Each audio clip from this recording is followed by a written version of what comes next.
Hello, hello, hello. Highly uncircumcised with Mike and Nicole. That's me. Or did you want to say your name? No, You look I'm like you want to good. say your name. I don't want to say my name. You look That's like okay. you want to say your name. I like saying my name. Oh, we do this over Zoom in case you're wondering. So that's Mike likes looking at himself as well as he likes saying his name. I So literally don't even have you on the screen. I'm just looking at me. it's just a big photo. You just have yourself blown up. It's like, are you looking at me, Mike? Yeah, yeah, You yeah. see my smile looking at this right now. Oh, anyway, we are back, and the topic of conversation for this particular podcast is going to be the Derek Chauvin trial. Ooh. Chauvin, Chauvin. whatever, man. Goodness gracious. I don't know. The You watch the killing of news. I George don't. Floyd, the cop that killed George Floyd. Yes, and Uh, like Michael said, I'm from Minneapolis. Although I haven't lived there in a long, long time. I haven't lived there in almost 20 years now, which is actually amazing. But most of my family and friends are still there. so you know what's funny? I can remember early on in our relationship when we were kind of just discussing where you were from and all that kind of stuff. And I remember one of the first questions I asked you was, I was like, "Are there any black people in Minnesota?" No. And you were like, Mm-mm. "Yeah, there's black people. My high school was mostly black." And I literally was like blown away. And I've traveled over most of the country, by the way, but I've never been to Minnesota. And I was totally blown away. I wouldn't say my high school was mostly black, but yes, I there thought was. you said that your high school was like predominantly black, or I maybe you're don't like think you so. didn't say your neighborhood for sure. It was like your school, No, right? but I mean, definitely there's black people. But when you say that, and we'll get into this more with our discussion on race, but and talking about just having no clue. I grew up. I went to not.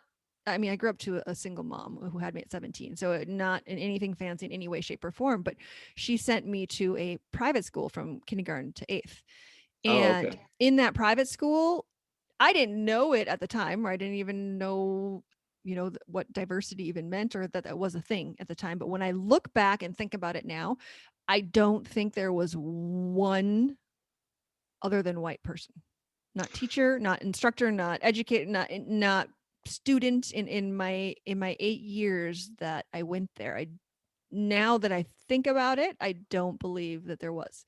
Now, in high So school, yes, there was, but I went to a public high school after that, and it was much more diverse. And again, I didn't even care one way or the other. But when we talk about these discussions, and you look back and you hear people say, "Well, you were just privileged. You had this different." And sometimes a white person, what does that mean? I don't even understand what that means. I wasn't privileged. I just, I had a normal upbringing, and you can look back and you can see how that manifests without you realizing it. well, similarly, I went to private school as well till ninth grade, and I was the only black male in any of my classes until sixth grade. Did everybody love you? They're like, ooh, Yeah. Michael. He's so No, tall, so no, handsome. no, no. It was nothing like that. It was actually. So I had a few black female counterparts, but no black male counterparts. So I definitely got along with the black females, but we're talking about first through sixth grade. So it's not Mhm. like there's a lot of romance going on or anything like that. But it was more just friendship kind of stuff. But I was highly aware that I was black.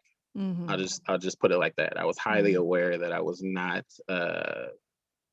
like my counterparts. And my dad, who was born in Mississippi and spent the first, his formative years in Mississippi, and my mom, who's from Oklahoma, and was there until she was a young woman, uh, definitely made sure to let me know that I was black, and not in a negative way. It wasn't mean spirited. It wasn't like we hate white people or something like that. It was more like understand that there are differences in how people are going to perceive you and how you have to comport yourself and how you have to behave. Is going to be different. You're going to be more scrutinized than your peers.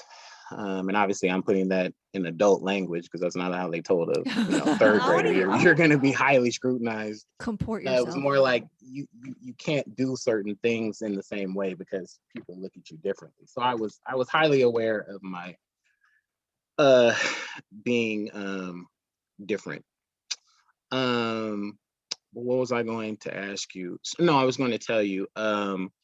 So yeah, I had this impression just from you, just from my friendship with you, of Minnesotans, Mm. right? um because you used to kind of talk about where you were from, and They your We're called your Minnesota mom. nice. Yeah, and Yeah. just specifically how nice people were Mm. there.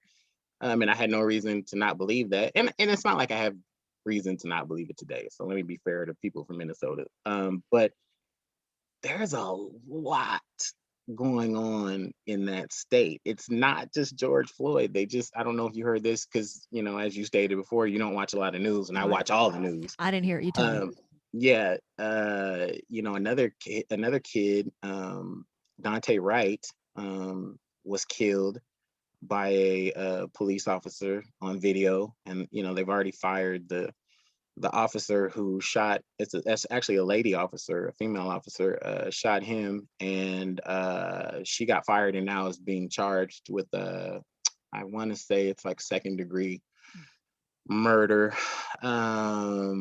And then a couple years ago you had the Philando Castile situation, which you may not be aware of either, but this Oh kid no, I was remember just, that. Yeah. okay, yeah, I mean, just reaching for his wallet after he was asked to reach for his wallet and then shot. I mean, it's Minnesota, so I don't know what's going on up there, but I don't honestly know either because it's I guess this doesn't matter, but it's in the Midwest and it's actually a blue state. You think, oh, it's highly it's a democratic, very it's blue state. super liberal, they're super Yeah, open, which you think brings in the discussion. Well, yeah, we're super open about race and apparently not. So I'm not sure how all this is happening, but what is happening in the Chauvin trial? And let's talk about it.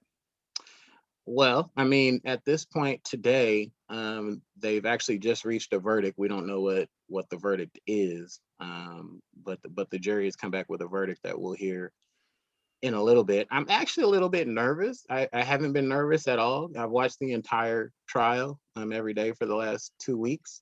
Um, and the case against ex-officer Chauvin is pretty damning.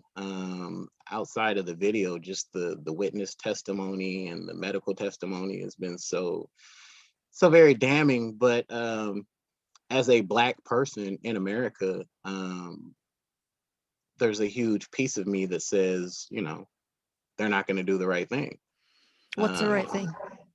oh, throwing him under the jail. I mean, just, Not in the jail, under yeah, the just jail. under the jail, just the death penalty. And I don't even believe in the death penalty, by the way. Um, I don't know. If I had to guess, if I had $1 million where somebody would take this bet, I would bet that you haven't seen the video. Have you seen the video? No. No. Okay. So Nicole, there has at least in my 43, almost 44 years, I've never seen something so incredibly sad and disheartening. Mhm. You and I both grew up in the Rodney King years, Mhm. right? I'm sure you've seen that video at some point, or at least some of it. Yeah, and I haven't seen this video that you're talking about, but I have had it explained to me. Yeah, and I mean, just to see a man literally have the life just slowly drain out of him. And I can tell you, just having watched someone I love die, my dad, literally, the breath just leaving, and he happened to be in a hospital bed under the care of medical professionals, right? It's so incredibly profound to see somebody just lose their life. There's Mm. nothing movie like about it. There's no Mm. music playing in the background. There's no, dramatic cut, change scene kind of thing. It's literally you just watch somebody just take their last breath. And to see this man lean on another human being's neck for 9 minutes and 29 seconds until he literally has the life um, drained out of him. It I'll tell you this much. I watched the video when it first came out last year, didn't watch it again. I watched the video a couple weeks ago when the prosecution did their opening statements and they replayed the videotape. And I honestly started to cry. I Mhm. started to literally shed tears. And my tears were for two reasons. One, I'm watching a man get murdered. That's the first thing. But secondly, I'm watching uh the man who's killing him be so nonchalant and so uncaring about what he's doing. And it just made me feel like, why do I love a country that does not love me back? Mhm. Why do I, why should I even pretend to be like a patriot to a country that, for a country that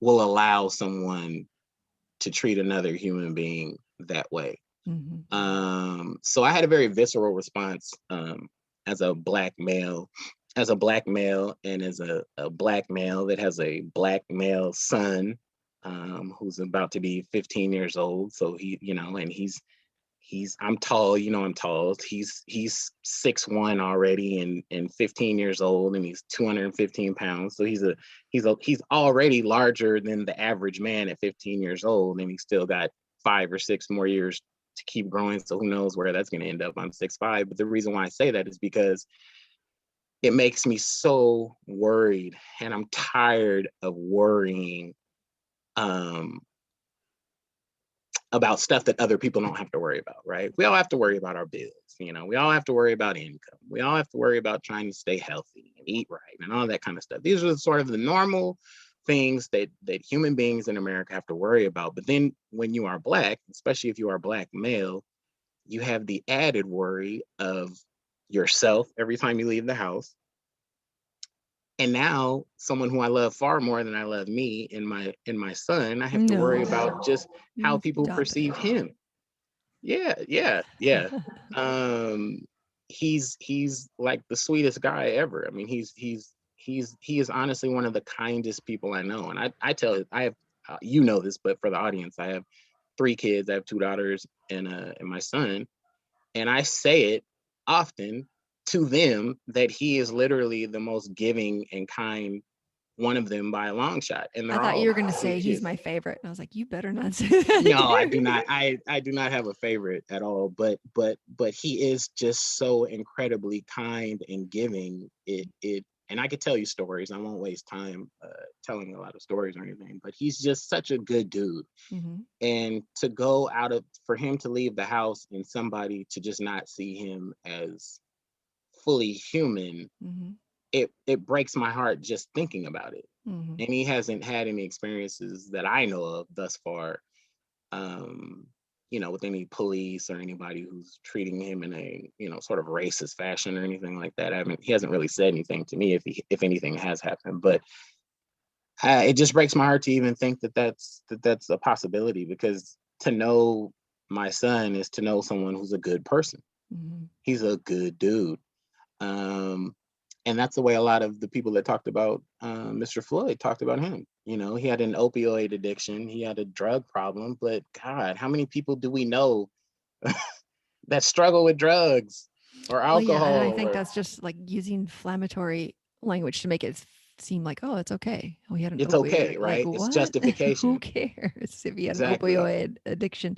Exactly. Also, I wanted to, when you said that you were worried because, you go, he could walk outside and people won't see him. And I think that's like so powerful because that's just it. That's, how do we as human beings get the world to understand and see us for who we are, not for what color of or shade of skin. I still can't wrap my brain around the idea that you have this slightly different shade of skin and it matters to somebody in a negative way. I and I know, and again, people will be like, "Oh, this white girl doesn't even know. Like it's privilege. That's why you don't understand." But I truly don't understand because it breaks my heart when you say that. Like, it breaks my heart to think that you could possibly think somebody is lesser than you simply because they come from a different country or they have a different Yes, tone to their but skin. here's the thing. So you feeling that way in my mind is not indicative of any sort of like white privilege or like you were saying, oh, this white girl. That Mm-hmm. you feel the same way I feel, Mm-hmm. which is at once again at 43 years old, I Mm-hmm. don't understand Yeah. how you can judge me or anyone, that looks like me, darker than me, whatever, based upon simply seeing my skin color. Mm-hmm. Um, and I'll even, I'll blow you away with this one. I mean, and we don't have to get all deep into medicine and science, but race doesn't even exist. No, I 100% agree. Race, I was just thinking about that. The older woman, former educator, right? That gives that big discussion on it. Have you seen it? Where she's like, "There's one race, human race." yeah. I mean, but I'm talking about literally. That's not pie in the sky thinking. There's No, that's literal it. medical data that Mhm. says race doesn't even exist. I mean, there's literally like a 1% variance between humans and apes. So how much variance could there possibly be in human beings, right? There's It's just not. It's well, just literally we come from different regions on the earth that influenced stuff like our skin tone and our eyes and and so forth and so on. And so anyway, it always confounds me to think about, isn't there something better you could figure out why to hate me for? Why why not to like me? Why don't yeah, you like hate me because I'm a Raider fan or get something? to Like know him. that You'll makes find more sense to plenty me. of reasons to hate him. Like, don't let it be because of his skin color. There's so many reasons to There's hate me. so many I'm so reasons. pissed off that the one you Uh, picked is the dumbest reason to hate from me. Like, the beautiful God, color you of could his hate me because skin. Like, that's thank you. ridiculous. You could hate me because I'm like freaking awesome. You could hate me because I'm so beautiful. I mean, I don't there's so many reasons to hate that are your problem. But just just on a macro scale, come on, America. I just want to say grow up.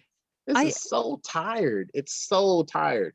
I But think I will say, let me just yes. say, because I Uh-huh. think I've become the pessimist, but let me just say something optimistic here.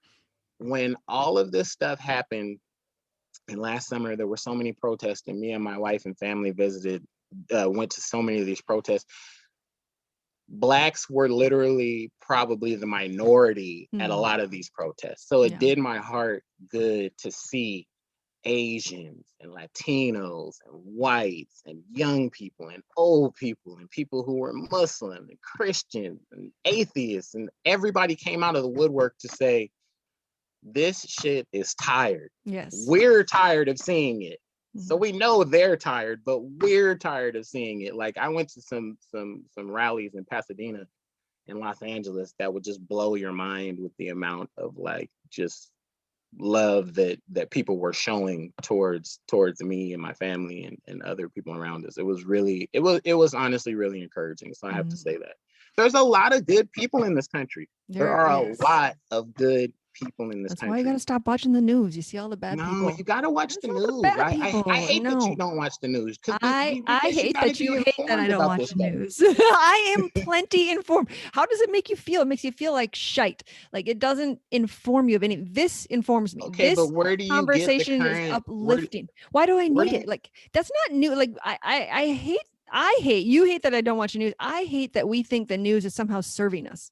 Like they're there out of the goodness of their heart to serve No, us they're selling a information. product. I Exactly. get it. I They get it. they're It's they're about not money for them too. serving us information that we need. They're selling. No, it's not about money for them too. It's all about money for them. They are a Of course. company that is for profit, For and profit they for are sure. going to sell what sells, and what seems to sell very well and what keeps people coming back for more and more is fear and scare and negativity, and it just keeps perpetuating. I mean, So right? where You do you watch get that your information from then? from you, from people who I talk to, from in discussions like this, from if I have to, I will look it up and I will read a bit here and there. But I don't I actively and if you watch the news, great. Most people do. Good for you.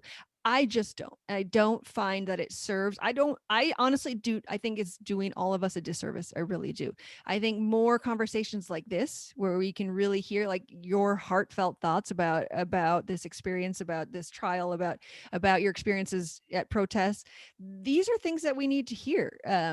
The idea that we need to see on the news death toll tickers from people that are dying and seeing the live videos. Do I think that video should be out there? Yes. Do I think it should be blasted on a news corporation that's making money off of it day in and day out and doing nothing to change it, doing nothing to foster the discussion of how we can change it? No, I think it's trash. I don't But Nicole, agree with it. that video shook up the world. Yeah, like I said, I think the They video were should be out literally there. protesting this thing in Mhm. Canada, in France, in Africa, in Australia, in all over Europe, And South but America, mhm. literally protesting this stuff. What news corporation is spending the time to sit and talk about how we are going to change it?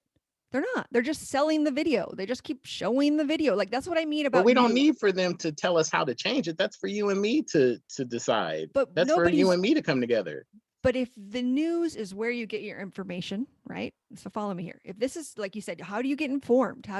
Why does the information have to be only it's very one-sided, right? It's all the negativity. There's no how do we fix it? How do we shift? How do we reform? How do we transition? If how we get our information is in this way, and as a people, this is what we've decided we need to watch in order to be informed. Don't you think there should be a balance? I mean, because the news to me seems like it's a half hour of everything bad that they can sell. I mean, oh, they would love if there's a car chase, right? Because they're going to show that all day. And then maybe there'll be like 2 minutes at the end of this positive story. Oh, look at this cute puppy over here for, 1 minute, right? To me, if it's that valuable, if it's that important, and we have decided as a culture that we need it, then I think we should demand that it has to be more. Like it has to be more than that. Because to me, it doesn't just, something doesn't sit right with me watching the news. It just makes me feel more negative, makes me feel more depressed. It makes me feel like a worse person. It makes me hate everybody. Like, and why Yeah, would I but you want to can't. But you go also around? can't. You can't put your head in the sand either and No, it's not pretend that about putting your life is head in. not going on around you. Have you ever known me to not know about these things? Like when we talk, I know, but I sit when I hear about it, I sit with myself and I ask myself questions about how what I know about it or what I can do about it or how it's affected, how I've seen it affect different people in different ways. I ask myself these questions instead of sitting and listening to a narrative on the news that does nothing to change anything, just constantly blasting the news. I feel you, and because I know you and I'm not a stranger, and we're not just having this conversation as two people who don't know each other. Mhm. I understand that you know you're not like ignorant to the things happening in the world, Mm-mm. but I would say there's so much there's so much to be gained by seeing the different perspectives on how news is disseminated. Meaning, Mhm. you have CNN, right, which is considered like a blue network, and you have Fox, which is considered like a red network. So I will watch both, and I Mhm. will I will look at news from many different sources and try and get all the information that I want on a particular topic, Mhm. and then decide for myself how I see it. Mhm. The real problem, as I see it, is not everything you just said. The real problem is that people are sheep, and people don't think for themselves, and people don't do their own research, and people don't try and find out information for themselves. They just swallow everything that's being given to them, as long as the person who's giving it to them has a core thought process like them. Meaning, if I Mhm. was a conservative Republican, then Fox News is going to feed the beast, right? And if I'm a blue liberal, then CNN is going to feed the beast. Well, I personally think both parties are kind of whack. And I wish there was a third party for people like me that just, and I've talked about this on the poker table. Just, I would literally start a party called the Common Sense Party. Honest to God, it would be the Common Sense Party. I'm with you in it. I will be there.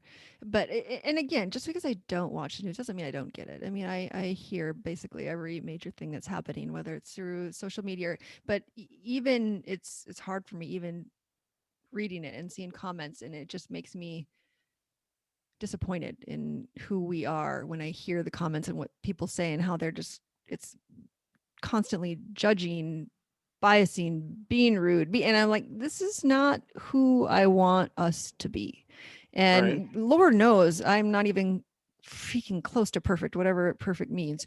But it does me no service, honestly. It only does me a disservice when I see it. And so, no, I don't actively. I don't even have TV. I mean, I have Netflix and whatever, but I do see the news. It's just not something that's a big part of my life, and I don't believe it needs to be. I believe the way it is disseminated currently, I think it actually is actively hurting our society. But that's just my belief. And Um, I don't really disagree with you. It's not that I disagree with you, because you know what you're saying has merit. Um,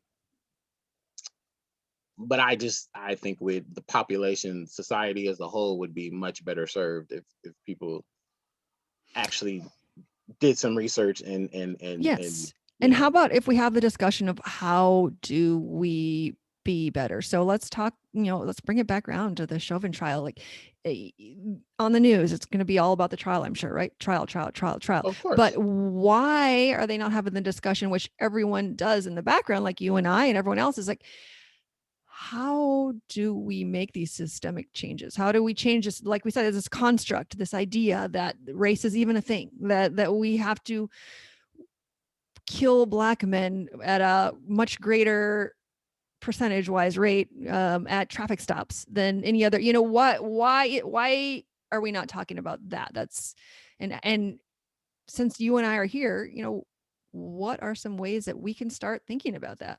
Not that we haven't started. And to be fair, I have two children who are 9 and 7, and I see in them that there's so much change coming, and I think change takes a long time, and we've It did some takes really bad, generations. yes, generations. We've done, really bad shit throughout our lifetimes, and it takes a long time to change all of that.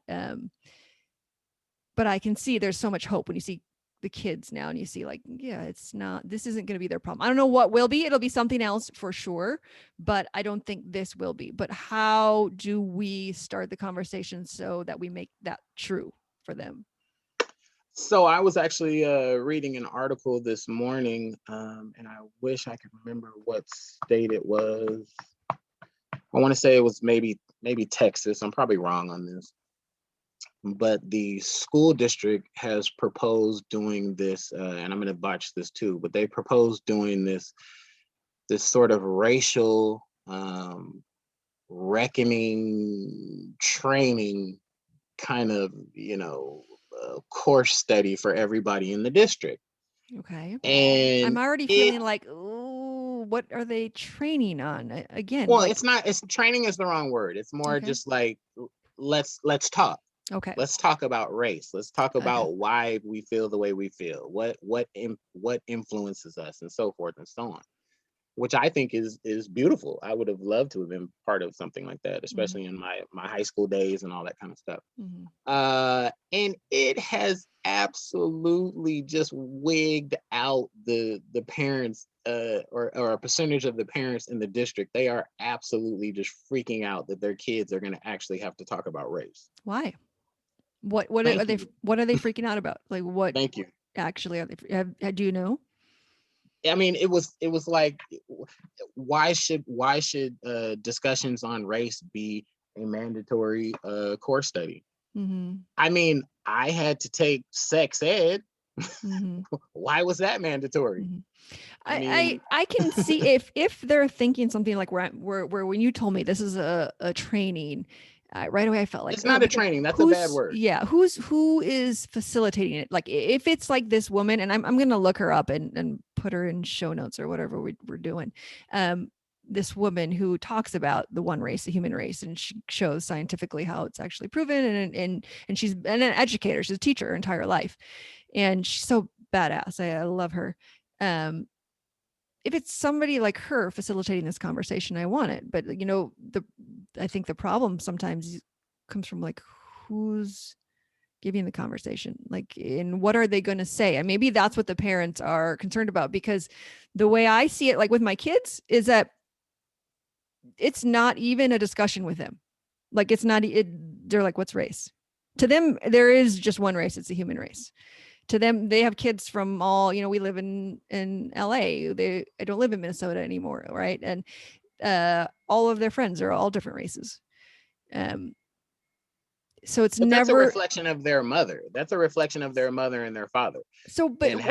how So you guys are bringing them up. let me finish this. And because, and I can see how this can feel like, oh, but that's just weird. They still need to talk about it. But I just wonder, like, am I then pointing out to them that we are different when all I'm trying to say is we're not? Like, I don't know. It's hard for me, to like, what exactly am I training them on? I mean, it was the same thing for me, honestly. And again, my kids are young, and so they're not, they're not that old yet, but and I'm young as a parent. Like, I don't know what the hell I'm doing half the time, but it was the same thing for me when they had school shootings and they wanted to teach the kids how to have lockdowns in school, and you had to have these drills, and we were supposed to, at home, I was supposed to have these drills with them and teach them how to, lock down in school. And I didn't want to, like, I didn't want to have that discussion with him about the fact that there's might be some kid or person or adult that would wig out and go crazy and shoot people in their class, and so you had to prepare for that. I don't want them to have to prepare for that. Like, is that ignorance? But I just, like, I feel like they would never, and like, I don't know, it's, to me, it just feels weird. I know this is probably like an extreme analogy. I get that before I say it, but like, Mhm. what if when your daughter turns 16 or 17 and she's in that age range where, sex is on the table, Mhm. would you not tell her about the use of condoms because Well, you don't want to no. introduce And sex? she, I mean, she like, will learn about sex soon, actually, long before 16 or 17. And I feel like that's a natural progression in life. You fall in love, you have sex. That's no, everybody no, does but that, but I use condoms specifically in this analogy because what I'm Mhm. saying is, like, you use condoms to obviously protect against pregnancy or whatever, but outside of that, for sexually transmitted diseases, right? So Mhm. you advise someone on the use of condoms to help them better protect themselves Mhm. when they're in those situations, right? So Mhm. isn't it honestly the same thing when you're talking about telling your kids, like, there are crazy people out there that could come and do this at your And school, and shoot this is you what I up. want you. Yeah, I mean, it's I get that it's not Mm. apples to apples because we're talking about Mhm. life and death versus, well, it could be life and death with a sexually transmitted disease, but Mhm. anyway, it's not necessarily apples to apples. But what I'm Mhm. saying is we tell our kids the things we need to tell them to prepare them for the eventualities or possibilities in this life. Mhm. And so, even bringing it back to the race thing, I understand, and I appreciate you, by the way. I Mhm. understand and I appreciate you for, you know, the heart and the spirit that you have in not even wanting to introduce, like, Mhm. differences, The right? idea that we're different. I mean, once you But introduce it, your kids are growing up in America, Nicole. I know, but do we, okay, so here's the, and this is my mind. This is how my mind always works. It's always just constantly contradicting itself, because I truly believe that we're all one person. I mean, we can go deep into this and we can get into all existential stuff, but like we're literally all the same. We're all the same energy. We're all everything, right? So, and we're one human race. We're all human beings. And I just want my kids to think the same thing, I guess. And I feel like if we keep perpetuating the conversation that we're all different, I mean, I know we have to talk about it to change it, but at what point do we just live it instead of keep Well, here's how I see that. So, if the problem with racism could be a problem that was fixed within the next year, right? So 1 year from today, racism no longer exists. write it down. Yeah, Write it racism's done. down. April 20th, 2021, April's racism's done. 2022. It's or coming. 20, yeah, thank you, Next 2022. next year's gonna be lit. Yeah, I thought this year was gonna be lit, That's dude. what the What kids the say. no. If that was the case, then I could fully agree with you. But Mhm. racism is literally a generational fix. Mm. So not not informing your kids how to navigate Mhm. this America that they live in and navigate it as good and positive and productive people seems to me to be a bit naive. Mhm. Uh, and obviously, having the Black perspective on it, I'm probably going to be a little more, adamant and, enthusiastic about, Aggressive. how I need to talk to my kids, and how people should talk to their kids than you would. And you live in a super super duper diverse and progressive place, right? So it's not like you're sitting in the middle of like Jackson, Mississippi, saying I don't want to tell my kids about race. I mean, you No. you live in a place where everybody just But that's my wants to point. That's surf. I what mean, and by the way, I say you're aggressive. Did you catch that? Because you always call you me said aggressive. what? Yeah, I said you're aggressive because you always call me aggressive. Um, but You're it super aggressive. but that's my point is that I see my kids in this place living beautifully, right? And don't get me wrong. I mean, we do talk about things and how we treat people and how we act and what we say and what we do and how it matters. Not just constant, as a parent, it's constant educator, right? But I just like thinking about like if they said to me, well, we're going to have this class tomorrow on race, and you said, all these people were up in arms. I before I want to know what are they up in arms for, because I can see myself feeling that like I wouldn't be up in arms. Like my kids are still going to enjoy the class or go to the class or learn from the class, but I could feel myself hesitate too because it's like, oh, Yeah, but okay. they're up in arms just for the mere fact that the discussion is going on or is going to be had. Mhm. Do you know that? I mean, from the way that the article was written, sure. I mean, it was pretty clear that the That people should are be just. having a slant. Name that movie. Name that movie. Come on. I know it too. It's on the tip of my. Oh my god. Well, it's got to be a Martin Lawrence movie because It those are the is. only It ones you reference. is. That is not true. Is it Bad Boys? It's Yes, not it Bad is. Boys, is Yes, it? it is. Oh my god, I got it right. Uh-huh. You're so stupid. Oh my god, my silly little white friend. So before we wrap this up, let's get back to the point. And I'm feeling like all the feelings like I'm gonna be totally judged for everything that I said, but I think it's By valid. me? No, not by Oh, you. by the world? Why would I ever feel like I'm being judged by you? That's the Oh, beautiful thing about, close your tribe, about your people, is you don't ever have to worry about that. But putting this out there and saying these things, I feel like, oh, people are gonna judge and it's gonna hurt. But I want to have the open and honest discussion from all angles and listen to people hear how I feel, and I want to hear what they think about it as well. But well, this is where how we need an email address to give out so we can hear some other people's takes I'm gonna on make this. one. I'm gonna make one. Yeah, So make it's gonna happen. make an email address. I'm a, Judgment at why like do why do judgypeople.com? Why do I have to do it? Because I'm the girl. Why don't you make the yeah. email? We need a whole podcast where we discuss your penis though. There's there's a lot of talk about you being a girl, and I'm kind of uncomfortable right now, to be honest. I have information that says otherwise.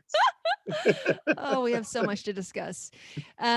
So quickly and as quickly as we can, how do we start the reformation discussion? How do we, if we're in Minnesota and we're at this Chauvin trial, and let's say this guy gets off, Ugh. and everybody, yes, right? See what you're feeling? Like everybody's up, but how do we begin to heal?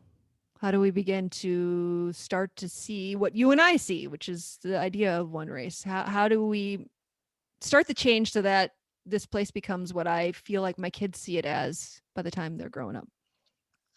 Well, I personally feel like as far as the healing goes, I think healing just comes with time. and not aggravating the wound. So we don't need another black man shot every week on the news, right? There has to be,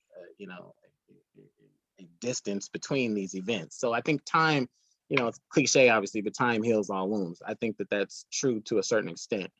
But as far as actually getting on the same page, honestly, I really just think people need to, and this may be oversimplifying it, but people really need to just ask themselves like real questions like, why do I get nervous if I'm in an elevator with a black guy Mhm. and it's just me? Yeah, Uh where did that feeling come from? yeah, where do these feelings of fear and uncertainty and difference come from? Like, Mhm. ask yourself, why do I not just give every person that I come in contact with a chance to either be a good person or be a dick, Mhm. right? So not liking someone because they're a dick is fine. Because Mhm. guess what? They're a dick, and that's a good reason not to like them. Mhm. But not liking them or not wanting to be around them because they literally just don't look like you, Mhm. or they don't share your same religious perspective, or they're not in the same economic class with you. You look down at them because they're poor, or you hate them because they're rich, right? It can go both ways. These are not reasons to define who a person is. And obviously we can look at someone like Martin Luther King, right? Let's judge people by the content of their character and not the color of their skin or all these other things that I've just mentioned, because there's so many reasons not to like people in America in Yeah, 2021, because your and character is color is just trash. literally just one of them. What did you say? Because your character is trash. Oh. Oh my god, you had me at your character. Mhm. Anyway, so yeah, Yes. I think So I let's think end it that with that. Like that we need to ask why more. Like when we and I think that's not just for race, for everything. Why do I feel this certain way about a certain thing? Why do I am I feeling this way because somebody told me this is how you feel a long time ago and so that's what I believe? Or do I really feel that way? I think that's where a lot of like disconnect comes within ourselves, right? Is that we're living a life where, maybe we learned it from when we're little and that's how we thought it's meant to be, but it doesn't feel right within ourselves. And right. so we need to ask why. So yeah, so let's try Michael Moore's suggestion: next time you're in an elevator with somebody that doesn't look like you and you feel uncomfortable, ask yourself why. WWMD. What would Michael do?